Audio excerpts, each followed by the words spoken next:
You're on. Okay.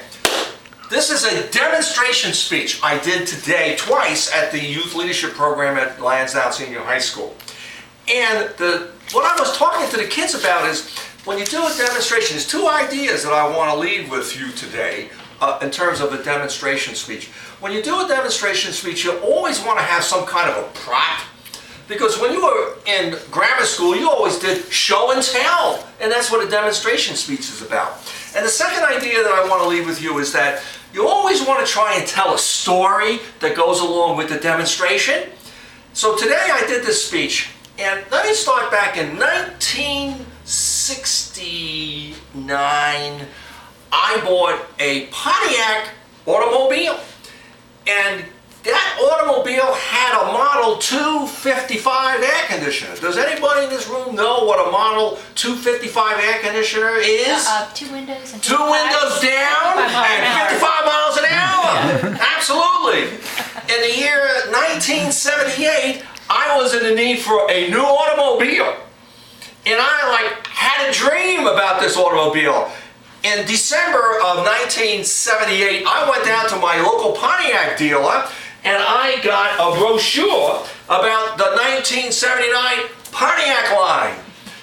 And I ordered an automobile and from that dealer, and the automobile that I ordered was a Pontiac Bonneville 4-door sedan.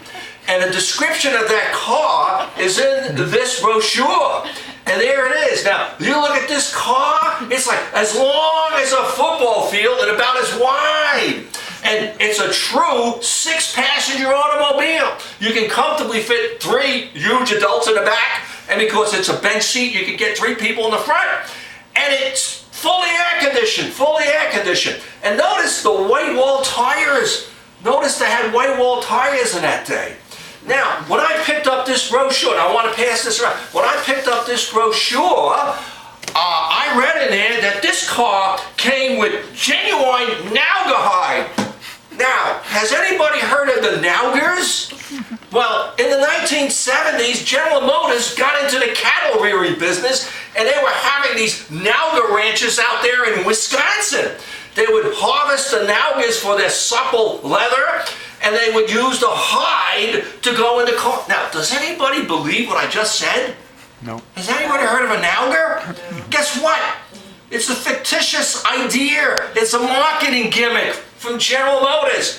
You know what 100% genuine Naugahyde is? Vinyl. Vinyl! You got it! 100% vinyl! Now, I had this car. Big Red was the name of the car. It was not that color, but it was Big Red.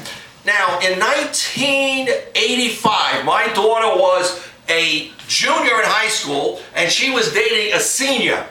And his name was Brett Jones, and Brett came to me and said, Mr. McCabe, I want to invite your daughter to go to the junior prom at the high school. Can I drive Big Red? I said, absolutely.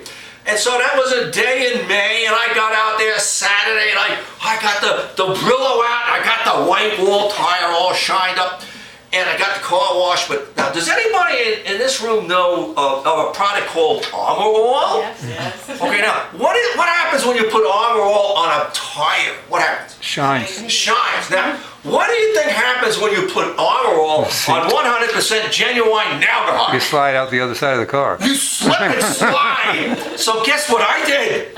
I put Armor All on the back seat. Now, Brett came over, and he was very excited because Big Red was all shiny up. And he took my daughter to the prom, and I said, got to be back by 11:30. Well, he got back at 11:30, and he comes and he bangs on the door. I said, oh, Mr. McCabe, oh, come outside. Guess what happened? A fender bender. He put a dent in the left front fender.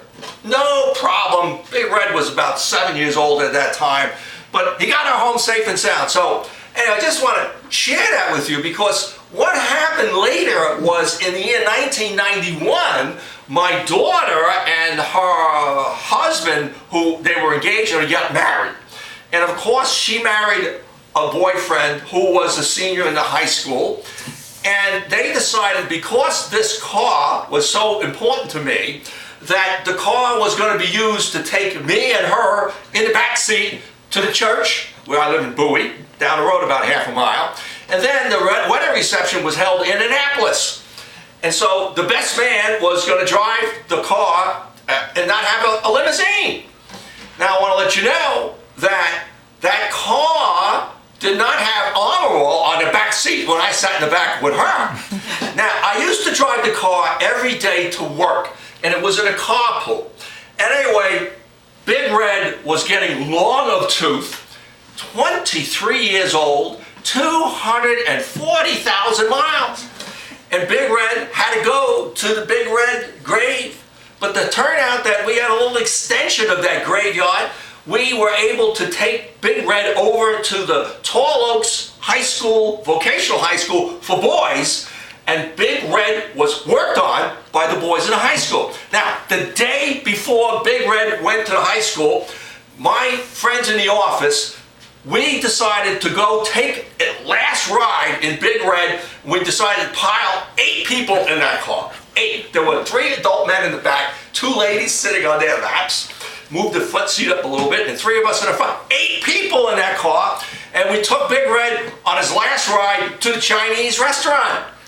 Okay? And after that happened, a colleague of mine presented me with this plaque. Okay? And there is the plaque.